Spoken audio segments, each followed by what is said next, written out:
Shabbat Shalom.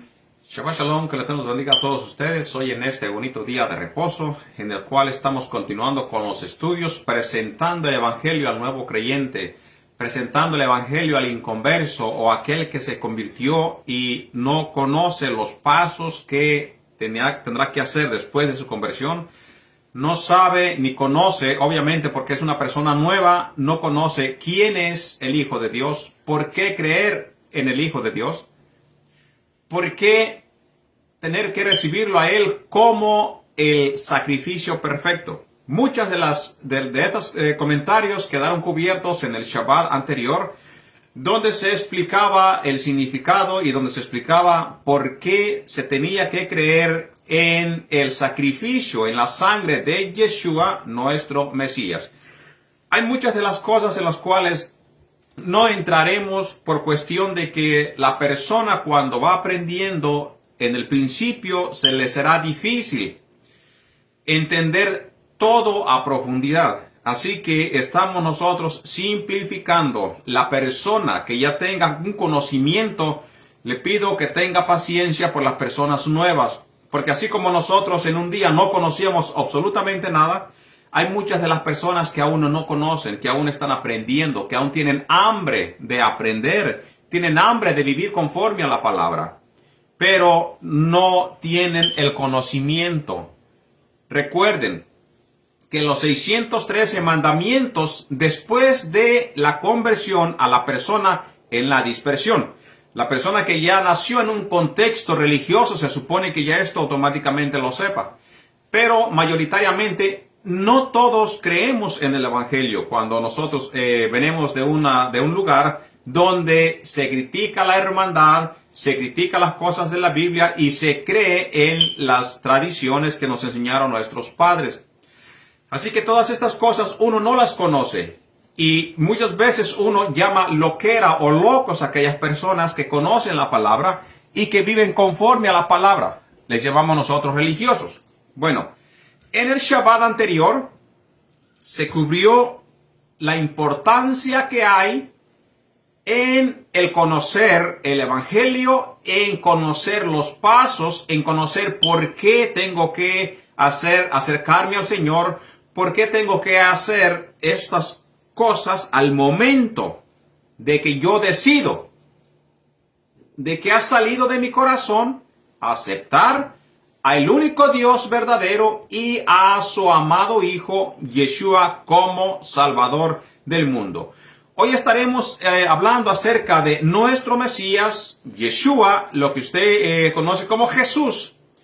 Jesús viene la palabra del griego Jesús y la razón que se tradujo a griego Jesús era porque la Y que se utilizaba en el contexto hebreo y en el contexto arameo, que viene a ser como Yeshua en arameo y en hebreo Yehoshua, o muchos de los hermanos deciden llamarle Yeshua o Yahshua. Era porque no había lo que nosotros llamamos una Y, para que fuera Jesús o Yeshua entrar directamente al griego, sino que se le adoptó el nombre como Jesús. Y vino a salir en el contexto inglés como Jesus, el nombre de Jesús. Y de allí pues se tradujo a español. Recuerde que la traducción que nosotros tenemos en español no es una traducción que haya venido del original. Recuerde que quienes obtuvieron las Biblias primeramente eran las personas que tenían más dinero, las personas que tenían un nombre, las personas que podían pagar o tenían acceso a las escrituras no originales, porque en sí las originales pues no existen como tal, pero existen cosas apegadas a la original. Y se pudo, eso llegó a los países lejanos al contexto de español que nosotros conocemos, por ejemplo, en mi caso, en mi país, México. Y las traducciones que se hicieron muchas veces no van a coincidir con la raíz de donde vinieron las traducciones. Estas cosas, después que usted empieza a leer la escritura, empieza a entender las cosas bíblicas y el contexto. Por eso, El contexto es lo más importante, el contexto de dónde viene la Biblia, el contexto de dónde viene el Mesías, el contexto de dónde viene la cultura, porque tiene que ver la cultura del Mesías. Aunque yo nací en una cultura mexicana, no quiere decir que se parece a una cultura de donde vino nuestro rey, de donde nació nuestro rey, Yeshua, nuestro Mesías. No tiene nada que ver. En mi cultura, si yo tradujo o si yo interpreto la Biblia conforme a mi cultura, la voy a malinterpretar. Por ejemplo, le voy a dar un gran ejemplo. Cuando a Pedro se le muestra la visión en el libro de los Hechos, me parece que es el capítulo 10, le dice, Pedro, mata y come. En lo que se le mostró, pues se le mostró muchas iguanas que en mi país la comen. Y si yo la veo desde esa perspectiva, que él vio reptiles, vio iguanas, reptiles, pues puede ser culebras también, puede haber sido todo animal reptiliano, cuadrúpedos, puede haber sido vacas, puede haber sido puercos, puede haber sido todo animal que camina en cuatro patas. Para mi país, para mi cultura, para mi contexto mexicano, pues todo eso era una buena comida, un buen alimento. Y para nosotros, en mi contexto mexicano y en mi cultura mexicana, pues sería que le estaban ofreciendo buena comida a Pedro porque tenía hambre. Y no voy a entender por qué Pedro dijo, no Señor, porque yo jamás he comido ninguna cosa común o inmunda. No tendría sentido. En mi cultura, en mi contexto, no tendría sentido. Sería un rechazo que Pedro estaría haciendo a una comida muy buena, que por cierto en mi país se considera buena esa comida. Y ahí vienen los problemas de contradecir el contexto bíblico. De ahí vienen las malas interpretaciones. Porque yo interpreté que a Pedro se le dio buena comida y que el Señor le aprobó todas estas comidas para que él comiera, porque en mi país son muy buenas comidas, son altas en proteína, y él estaba rechazando algo que el Señor le dijo, puedes comértelo. Y estaría yo malinterpretando la revelación, porque esto fue una visión que se le dio a Pedro nada más. Estaría yo malinterpretando la visión a Pedro para sacarlo y apegar mi cultura y mi contexto a la escritura, a la visión de Pedro. Y de ahí vienen los errores gramaticales, vienen los problemas y vienen los malos contextos que hay de un país, de un contexto de mi país a un contexto hebreo. Por eso es tan importante entender el contexto hebreo tanto como el contexto bíblico en una cultura hebrea. Es lo más importante. Por eso el primer estudio se dio en un contexto hebreo. El estudio que vamos a dar hoy también es para que tú vayas conociendo a Yeshua, nuestro Mesías, pero en un contexto hebreo. No en un contexto mexicano, no en un contexto estadounidense, no en un contexto greco-romano, no. Porque él no era romano, él era judío y como tal, él era todo su contexto, su forma de vivir a diario como un judío hebreo. Así que ya entendiendo estas cosas, vamos a hacer el estudio. Pero antes que nada, vamos a hacer las respectivas oraciones que se tienen que hacer antes de comenzar con los estudios, de los cuales ya yo he mencionado, y más adelante haremos aún mención un poquito más amplio para que vayamos entendiendo por qué las oraciones, por qué el Padre Nuestro, que yo lo expliqué, pero lo volveré a explicar, por qué las bendiciones antes de leer la Torá y las bendiciones antes de leer la Escritura. Así que vamos a orar el Padre Nuestro. Padre nuestro que estás en el cielo, santificado sea tu santo nombre. Venga a nosotros tu reino y hágase, Señor, tu voluntad en la tierra como en el cielo. Danos hoy nuestro pan de cada día. Perdona nuestros pecados, así como nosotros perdonamos a quienes nos han ofendido. Y no nos permitas caer en tentación, mas líbranos y guárdanos de todo mal, porque tuyo es el reino, la gloria y el imperio por siempre y por toda una eternidad. Amén y amén. Amén. Ahora vamos a hacer las bendiciones. Yo ya expliqué anteriormente, pero porque estos estudios son para principiantes, vamos otra vez a explicar. Yo tengo mi Torá en mi mano, que es la Torá que está traducida en español y en hebreo. Está puesta en español y en hebreo, en la cual están las bendiciones, los nombres de los libros en hebreo y los nombres de los libros en español. Y esta es la Torá que yo tengo en mis manos. Está escrita en español y escrita en hebreo.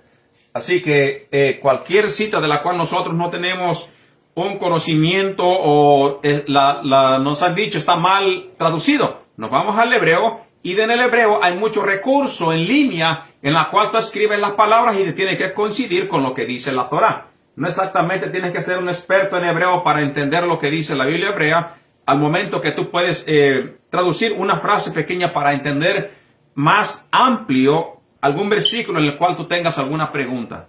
Así que eso es muy importante.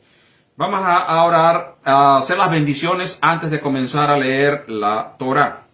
Dicemos, Baruch Adonai HaMeborach, bendito el Eterno que es bendito, bendito el Eterno que es bendito. Dicemos, Baruch Adonai HaMeborach Leolam Baed, bendito sea el Eterno que es bendito por toda una eternidad. Baruch atah Adonai Eloheinu melech haolam, asher bahar banu mikol ha'amin beatam lenu et toratot, Baruch atah Adonai noten ha-Torah. Bendito eres tú, Dios, nuestro Rey del universo, que nos has elegido de entre todas las naciones y nos has dado tu Torah. Bendito eres tú, Eterno, que da la Torah. Bendito es el Eterno que da la Torah a todo su pueblo. Bendito es el Todopoderoso que, a pesar de nosotros siendo personas pecadoras, ha tenido misericordia y nos ha dado un Salvador. Nos has dado esta gran bendición de darnos el sacrificio perfecto a tu amado Hijo, a tu propio amado Hijo, que Él no pecó, que Él no tuvo nada que ver con nuestras transgresiones, pero por amor se dio a sí mismo, nos dice la Escritura. Todas estas cosas, queridos hermanos, las vamos a ir viendo poco a poco conforme nosotros vamos avanzando. Así que vamos a conocer a Yeshua, nuestro Mesías, a Jesús. Mesías viene de la palabra Cristo, que fue traducido o fue traducido a nosotros, que viene del griego, no del hebreo, viene del griego, la palabra Cristo, ¿ok? Viene como Christus. Y la palabra Christus viene de una traducción que es untado. Untado, una persona untado en comparación de Mashiach en hebreo, que es la palabra ungido. Y la palabra ungido, esa viene de los reyes o de un profeta elegido, más considerado de los reyes de Israel, donde se les unge como apartado para servir al pueblo del Todopoderoso. O sea, a un rey de Israel, que después entraremos también en todo este tema, ya que no es hoy el tema, pero quiero dar un poquito amplio a lo que estoy hablando, para que entendamos el contexto. La palabra Mashiach es ungido, y el ungido, en este caso vamos a poner ejemplo como a David. David, siendo el ungido, se le consideraba el representante de Dios en la tierra, como hijo de Dios, y como el líder del pueblo de Israel. Por eso fue apartado y fue ungido. Y a él se le daban los títulos a los reyes de Israel como si fuera Dios mismo el que daba las órdenes a Israel, porque venían del rey. El rey tenía que recibir revelación de parte de Dios. El rey también tenía que ir a los sacerdotes. A el rey también se le daba revelación a través del pectoral de los sacerdotes. El rey tenía que andar en obediencia. Por eso, cuando el rey de Israel daba la palabra al pueblo, era como si la diera el mismo Dios y se tenía que tomar como tal. ¿Qué más otras cosas vamos a entender para no malinterpretar la Escritura cuando nosotros estamos leyendo? A los reyes de Israel. A los reyes de Israel la persona que hablaba con un rey se inclinaba hacia el rey y se inclinaba hasta la tierra. ¿Quiere decir entonces esto que ellos adoraban a los reyes de Israel? No, ese era un respeto en la cultura hebrea y en el viejo, en toda esa parte del pueblo de Israel, el pueblo de Egipto y toda esa área de la parte oriental a el rey se le daba el respeto inclinándose hasta la tierra para decir o para recibir al personaje que venía cerca de él. Eso era cultura. No tiene que ver nada con adoración, no tiene que ver nada con idolatría. Ese es el tipo de cultura. Así que ungido, se le ungía y se apartaba. Por eso, vamos a ver en muchas de las veces en el nuevo pacto que viene la palabra Cristo. Cristo o Cristos, y Christos en griego, para nosotros Cristo pues ya no significa nada. ¿Por qué no significa nada? Porque nosotros cuando leemos nuestra escritura, especialmente las Biblias modernas, pues nos presentan a Jesús el Cristo. La palabra Jesús no tiene ningún significado en hebreo.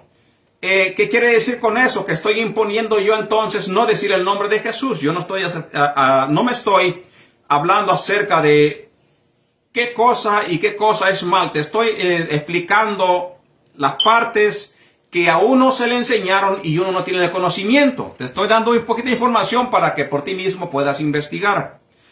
La palabra Jesús no tiene ningún significado en hebreo, que es donde viene el contexto de Yeshua, nuestro Mesías. Y la palabra Cristo, pues mucho menos tiene ningún significado para nosotros. Nosotros conocemos que la palabra Cristo, pues se está refiriendo a Jesús, porque es el único que se le llamaba el Cristo. Pero de ahí para adelante no tenemos un amplio conocimiento para entender qué cosa quiere decir la palabra Cristo. Entonces, la palabra Cristo, traducida de Christus en griego y adaptada de hebreo ungido. Ya hay mucha diferencia el entender a un Cristo o a un ungido. ¿Por qué le llamaron entonces Christus? Para nosotros viene a venir como Cristo. Porque los griegos, a todos sus dioses que ellos tenían, se les conocían como ungidos. Y se les creía que ellos eran mismos dioses venidos a la tierra y eran personas ungidas por los mismos dioses y aún los tenían como dioses y se les llamaron a ellos apartados o untados, o si vamos a entender ungido como Christus o Christus. Y nada que ver con la palabra original de Mashiach. Nada que ver, queridos hermanos. Así que es importante que yo les explique esto para cuando nosotros vayamos en el estudio, tengamos nosotros un poquito conocimiento. Así que vamos a conocer a Yeshua, nuestro Mesías, tu hermano o hermana, o tú que no lo has conocido o tú que lo has rechazado. ¿Por qué? Porque también en muchas culturas o en muchas religiones o en muchas personas no religiosas se opta por rechazar a Jesús, a Yeshua, el Hijo de Dios. Ok. Así que yo cuando hablaré muchas veces yo tengo que decir, no es cuestión de religión, yo tengo que decir a Jesús, Yeshua. ¿Para qué? Porque esto es para nuevecitos. No nos vamos a hacer religiosos. Yo no voy a decir Jesús porque esto entonces me vaya por otro lado. No. Vamos a dejar la religiosidad a un lado y vamos a predicar el evangelio a todas las naciones. No todas las naciones hablan el mismo lenguaje. Así que hay que tener paciencia con todo esto. Primeramente, vamos a entender que desde los tiempos de Génesis, ya se había presentado o ya se había dado un entendimiento a el ser humano que habría un personaje, que habría una persona después de que sacaron a Eva y Adán del paraíso que haría justicia, o sea, que reversaría las cosas. Desde el libro de Génesis había ya una esperanza desde el principio. Esto lo vamos a leer en Génesis capítulo 3 versículo 15. Vamos a ir presentando al Mesías poco a poco para conocerlo. Génesis capítulo 3 versículo 15. Dice, traducción de la Reina Valera, porque he hecho varias traducciones de diferentes Biblias. Dice, y pondré enemistad entre ti y la mujer, hablando de la serpiente y Eva, y entre tu simiente y la simiente suya. ¿Ok? Ahora, aquí en esta parte donde nosotros vemos entre tu simiente y la simiente, en el contexto de los hermanos de casa de Judá, ellos con certeza creen que hubo una simiente que desciende del lado del mal y hay otra simiente que desciende del lado del bien. En este caso está hablando de la simiente de la serpiente y también está hablando de la simiente de Eva. Así que ellos con certeza creen que hay dos simientes. Una de la serpiente, que es el símbolo del mal, y otra de Eva, que es el simbolismo a el personaje que haría el bien. Así vamos a entender este versículo. No quiero entrar en más detalles porque hay más explicación en pero vamos a entender lo más básico. Dice, te herirá en la cabeza y tú le herirás en el calcañal. ¿Qué quiere decir todo esto? Está dando las palabras el Señor a la mujer y a la serpiente. Entonces, le dice, la serpiente tendrá una simiente y esta simiente, la simiente de la serpiente, la simiente de Eva le heriría en la cabeza. Pero la serpiente heriría a este otro personaje en el calcañar. Así que vamos a hacer ya en nuestra mente una visión donde hay dos personajes que uno tiene dominio sobre el otro porque tiene sobre su cabeza, le herirá la cabeza. Y cuando la persona tiene dominio, en este caso en una serpiente, en la cabeza domina todo el cuerpo porque es la parte que más se cuida, la parte más peligrosa. Así que ya aquí vemos el hijo de la mujer dominando a la simiente de la serpiente. Aquí se empieza la profecía de un hijo que vendría en un futuro. Desde aquí ya se profetiza este personaje y esperanza para la humanidad. Vamos a seguir hacia adelante donde se confirma otra vez esta simiente que sería una bendición para las naciones. Génesis capítulo 12, versículo 2 y 3. Dice la promesa que se da a Abraham. Ya en el estudio pasado expliqué de dónde se llamó Abraham y que él creyó por fe y hasta dónde tenía que haberse ido a Abraham. Ya está explicado, por esto es una segunda parte. Dice la palabra y la promesa. Génesis 12, versículos 2 y 3. Y haré de ti una nación grande y te bendeciré. En este contexto aquí vamos a entender hasta estas dos comillas de que ya la descendencia de Abraham aquí se profetiza ya en un futuro como nación. Y esa nación sería bendecida. Dice, y te bendeciré y engrandeceré tu nombre. El nombre de Abraham es conocido en todo el mundo como el padre de la fe. Allí está la promesa y esa promesa se ha cumplido al pie de la letra. Dice, y serás bendición. Bendeciré a los que te bendijeren y a los que te maldijeren maldeciré. Y serán benditas en ti todas las familias de la tierra. Así que esta simiente profetizada en Génesis capítulo 3 versículo 15 tendría también que haber venido del linaje de Abraham. Tenía que venir de él porque a él se le hicieron las promesas para confirmación de las palabras de Génesis capítulo 3 versículo 15. Entonces, para clarificar más bien y entender la promesa, vamos otra vez a ver a Génesis cuando se le da la promesa directamente ya como un personaje, no como nación.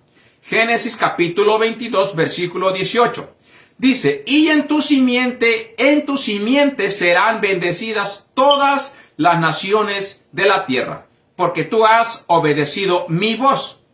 Aquí hay dos mensajes para nosotros. Primeramente, en la simiente de Abraham, así que Yeshua, Jesús, como tú lo conoces, tenía que haber venido de la simiente de Abraham, y en él, en este personaje, la tierra iba a obtener beneficio por este personaje que se le profetizó y se le prometió a Abraham.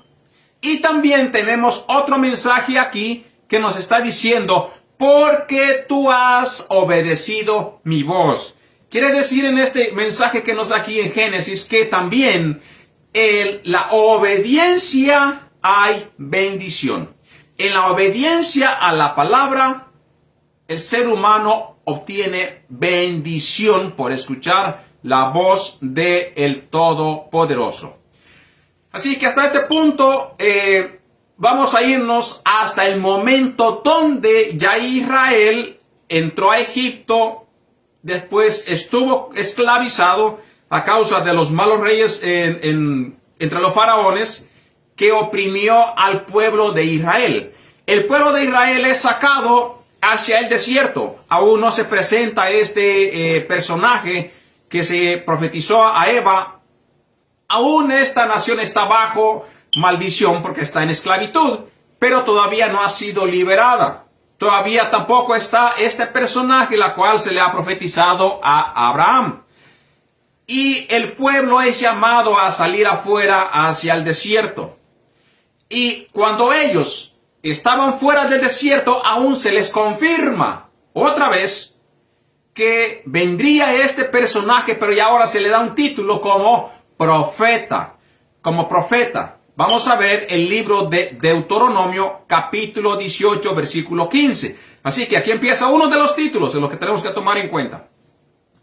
Dice, un profeta de en medio de ti, de tus hermanos, como yo, te levantará el Señor tu Elohim, a él oiréis.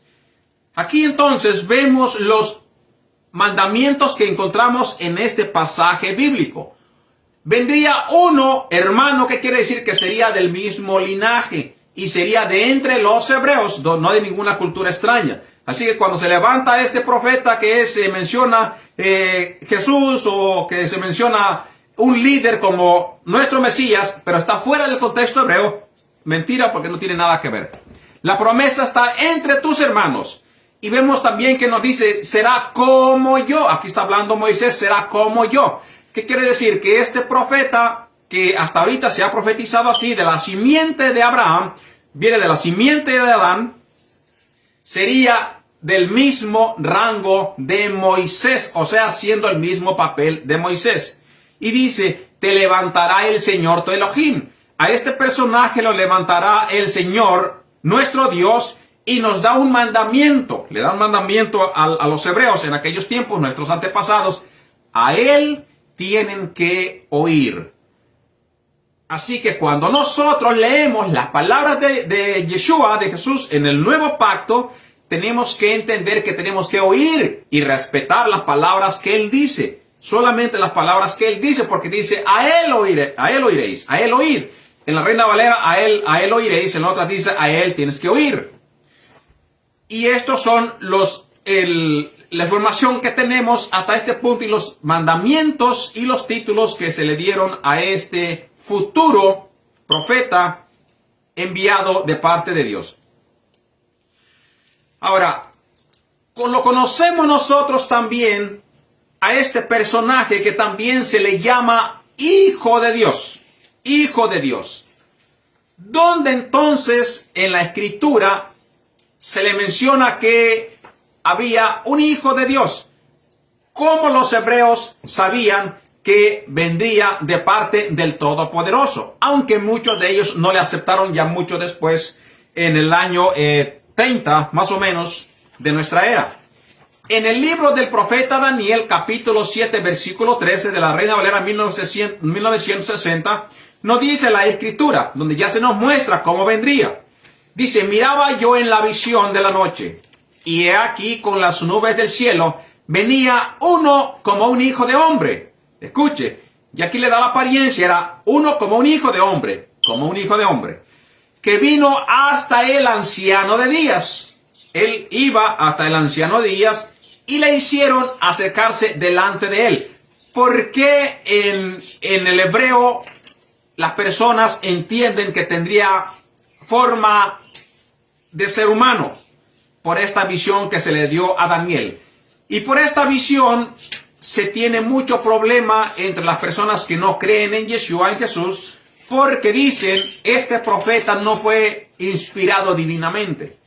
Se le tiene como un profeta de los más bajos, que para nosotros que creemos en Yeshua, este es uno de los más importantes, o una confirmación que hay para nosotros creer en nuestro Mesías. Entonces, ya aquí, en este paso, nosotros vemos de que Él tendría que venir de lo alto. Él tendría que venir de parte del Todopoderoso, hacia la tierra para beneficio del ser humano. Ya nosotros, cuando nosotros vamos al tiempo de el rey David, vemos que a Jesús, a Yeshua, se le conoce como el hijo de David. ¿Por qué se le conoce como el hijo de David? Porque tendría que venir, ahora ya se le pone el lugar, tenía que venir del linaje de David. Y aquí se le da el conocimiento que él tenía que descender de la tribu de David, que era la tribu de Judá. Entonces, entendiendo esto, vamos a la escritura para que nos hable claramente acerca de lo que estamos nosotros hablando. En segunda de Samuel, capítulo 7, versículos 12 y 13. Nos dice, y cuando tus días sean cumplidos, hablando el Señor a David, y cuando tus días sean cumplidos y duermas con tus padres, yo te levantaré después de ti a uno de tu linaje, o sea, a alguien de tu sangre, el cual procederá de tus entrañas, y afirmaré su reino. Entonces, el reino de David sería afirmado en este personaje. Y luego dice, y él edificará casa a mi nombre. ¿Al nombre de quién? Al nombre del Todopoderoso. Y dice, bueno, pero pues aquí puede estar hablando de Salomón. Pero vamos a ver qué nos dice otra vez en el siguiente versículo. Dice, y yo afirmaré para siempre el trono de su reino. Bueno, vemos que no se estaba refiriendo entonces a Salomón, porque el reinado de Salomón tuvo cierto límite. Pero la promesa aquí a David es que este rey sería firmado su trono o su reinado para siempre. Y aquí entonces conocemos de que él sería desde el linaje de Adán hasta el momento que llega a Abraham, hebreo, israelita, profeta, hijo de rey, hijo de David, y su reino no tenía fin. Ahora, ya he explicado al principio, expliqué cuáles los procesos que tenía que pasar un rey. Tenía que ser escogido, tenía que ser ungido. Ya hasta aquí sería el Ben David, hijo de David, y sería un Mashiach. Ya sería ahora sí lo que se conoce como un Cristo, un ungido, porque ya sería el rey de Israel. Vamos ahora en el nuevo pacto. Ya esto explicado del viejo pacto. No puse todas las citas porque abunda la escritura en citas profetizadas acerca del Mesías, especialmente el profeta Isaías. Pero lo que más tenemos que ir conociendo cuando estamos leyendo la escritura. Ya cerca de la llegada de nuestro Mesías, se da otra profecía. Antes de su nacimiento, se da otra profecía. En Lucas capítulo 2, versículo 25, para confirmación que él ya vendría, dice así, Simeón, de quien el citado el Evangelio señala que era justo, él era uno de los personajes que era justo, Simeón, dice, justo y piadoso y esperaba la restauración de Israel. Quiere decir que si este personaje esperaba la restauración de Israel, nos indica a nosotros que los hebreos de los tiempos de Simeón o antes del nacimiento de Yeshua ya esperaban en cualquier momento la redención de Israel. Esperaban ya en esos añitos, ya en esos días, que se presentara el futuro rey de Israel. Sigue diciendo el versículo 26, señalándose además que poseían un espíritu profético, ya que le había sido revelado por el Espíritu Santo que no vería la muerte antes de haber visto a el Mashiach de Dios o el ungido del Señor. Y aquí se nos empieza a hablar en el nuevo pacto la confirmación cercana ya que estaría a punto de nacer, estaría a punto de venir el profetizado hijo de David. Bendito sea el Todopoderoso. Nuestro Mesías se presenta y nos da una confirmación aún a través de una persona que no podía ver, de una persona ciega, que nos confirma que él era el hijo de David. Lucas capítulo 18, versículo 38 hacia adelante. Dice, Yeshua, ben David, Jesús, hijo de David, ten compasión de mí, gritó el ciego. Entonces, si esta persona era ciega para los tiempos de el Mesías y el tiempo de los fariseos, los publicanos y todos aquellos personajes que eran líderes de aquellos tiempos, esto sería más que nada una confirmación, que la confesión de un ciego, llamándolo a él hijo de David, era para que se aceptara que él era la descendencia del linaje de David, y ellos entendían que este personaje podía y haría milagros para poder sanar a los enfermos de los tiempos de Yeshua, de los tiempos de los fariseos. Ahora, ¿por qué nosotros tenemos que confiar en este personaje predicado a nosotros como Jesús y predicado a nosotros en su nombre como Yeshua o Yehoshua? ¿Por qué creer en este personaje? Usted se preguntaría, ¿pero para qué voy a yo aceptarlo en mi corazón? Bueno, vamos a ver qué nos dice la Escritura. La Escritura siempre nos va a decir por qué tenemos que hacer ciertas cosas, especialmente en el libro de Lucas. En el libro de Lucas nos enseña a nosotros por qué tenemos que aceptarlo. ¿Por qué? Nos dice en el versículo 20.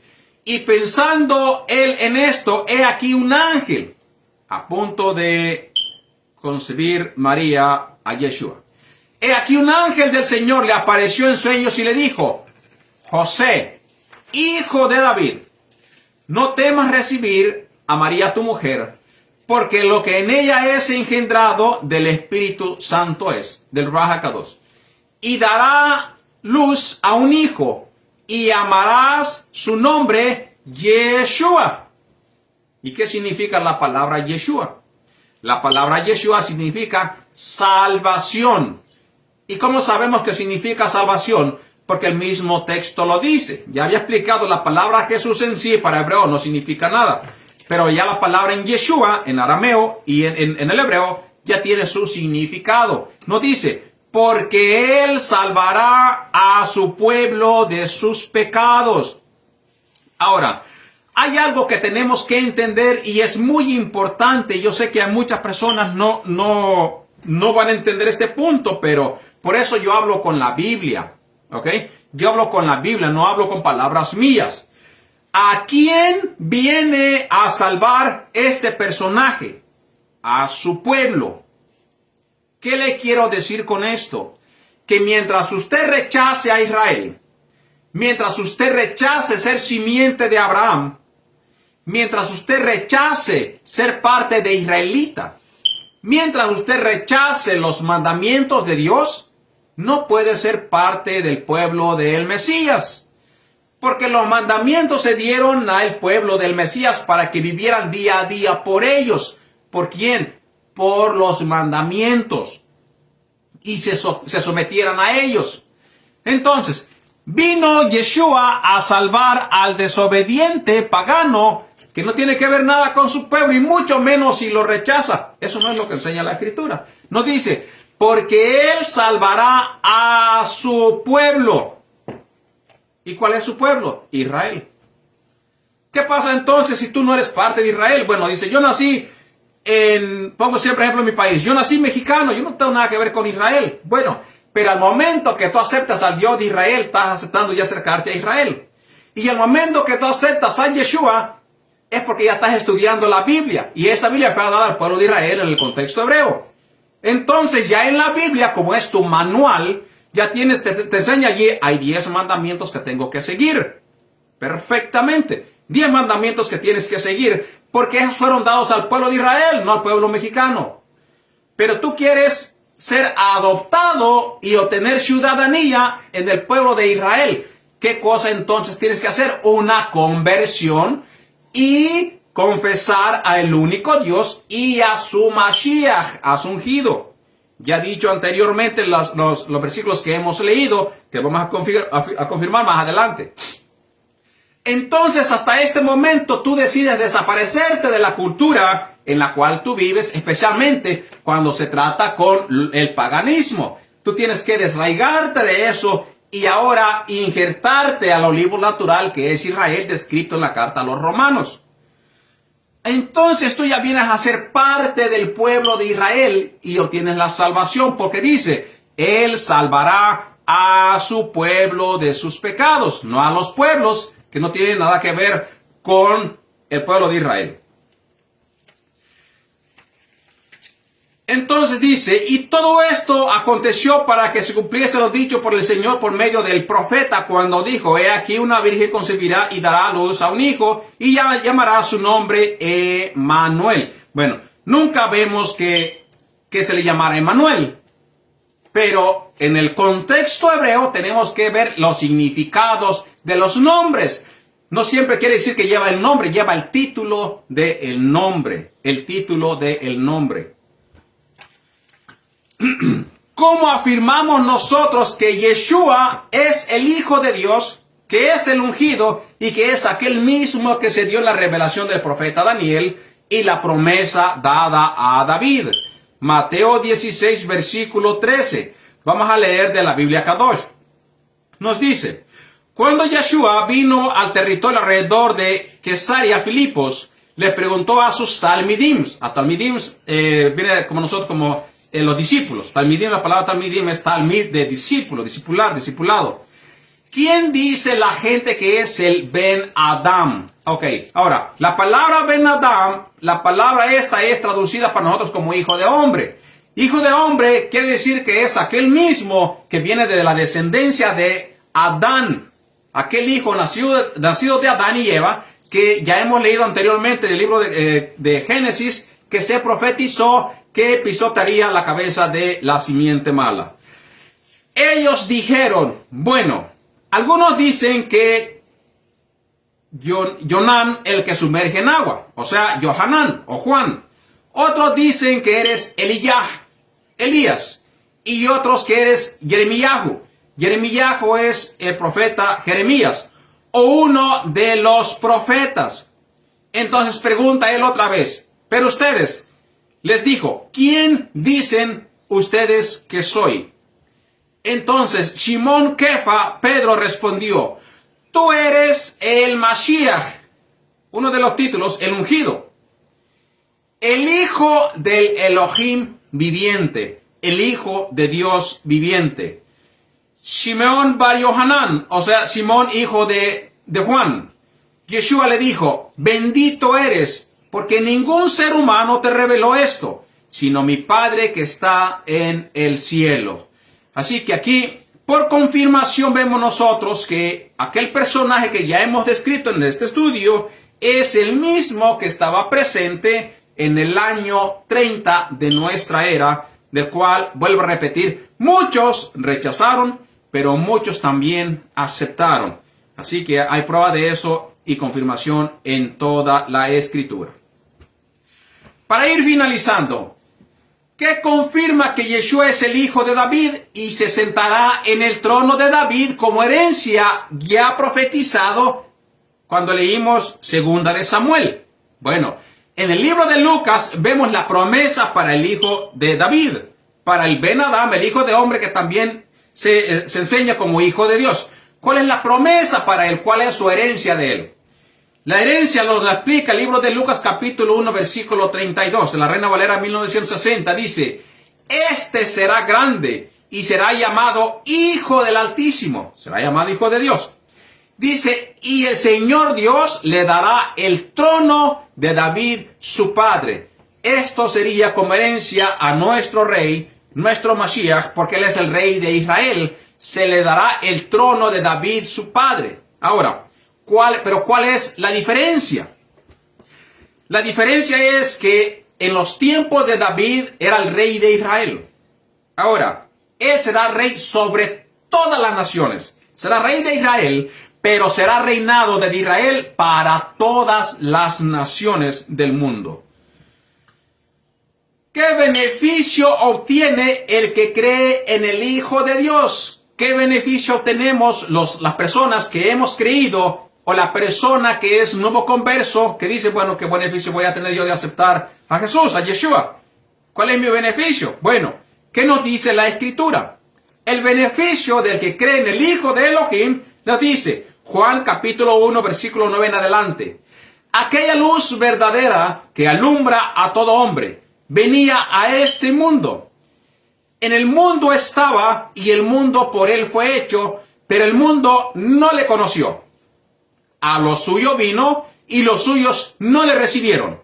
Mas a todos los que le recibieron, a los que creen en su nombre. ¿En cuál? En la salvación. ¿Cuál es su nombre? Yeshua. En nombre de él, salvación, en que por él seremos salvos. En los que creen en su nombre, les dio potestad de ser hechos hijos de Dios. ¿A quién? A todos nosotros. Antes éramos hijos de desobediencia, ahora somos hijos de Dios. Sigue diciendo la Escritura. Los cuales no son engendrados de sangre, ni de voluntad de carne, ni de voluntad de varón, sino de Elohim, de Dios. ¿Qué nos quiere decir con esto la Escritura? No somos nacidos engendrados de sangre, de compartirnos como cualquier persona común y corriente. Y ahora tenemos un nuevo nacimiento. Somos hechos engendrados, pero para servir al Padre. Ni de voluntad de carne, o sea, no de voluntad para servir al mundo, para servir a las cosas en las cuales nosotros vivimos y servir a las ideas de nuestros padres, porque eso nos inculcaron y la voluntad de ellos vamos a seguir. No, dice, ni de voluntad de carne, no para un propósito del ser humano, sino para el propósito de Dios. Dice, ni de voluntad de varón, para seguir haciendo lo que el varón dice, sino de la voluntad de Dios. ¿Y cuál es esa voluntad de Dios? Es la voluntad que hagamos el bien, que seamos la diferencia, que aceptemos a nuestro maestro como nuestro líder, como nuestro guía, que aceptemos que hay un solo Dios, el Padre, y un Hijo a cual Él ha enviado para el rescate del ser humano, y seamos luz para las naciones como hijos de Dios, porque Dios es luz y nosotros somos la luz en este mundo que representamos a nuestro Padre Todopoderoso. Por eso, donde vayamos, donde estemos, tenemos que representar a el Padre, porque Él va con nosotros. Y si nosotros representamos al Padre mal, como desobedientes, venimos a caer en la misma blasfemia de los antiguos que rechazaron a nuestro Padre Todopoderoso y se fueron tras dioses ajenos y han puesto el nombre del Todopoderoso por el suelo, lo han pisoteado y ha sido blasfemado por causa de nosotros entre los goyins, entre los goys, entre las naciones, entre los gentiles. Por eso se le pierde el respeto. Así que hasta aquí este estudio. Esta es una segunda parte.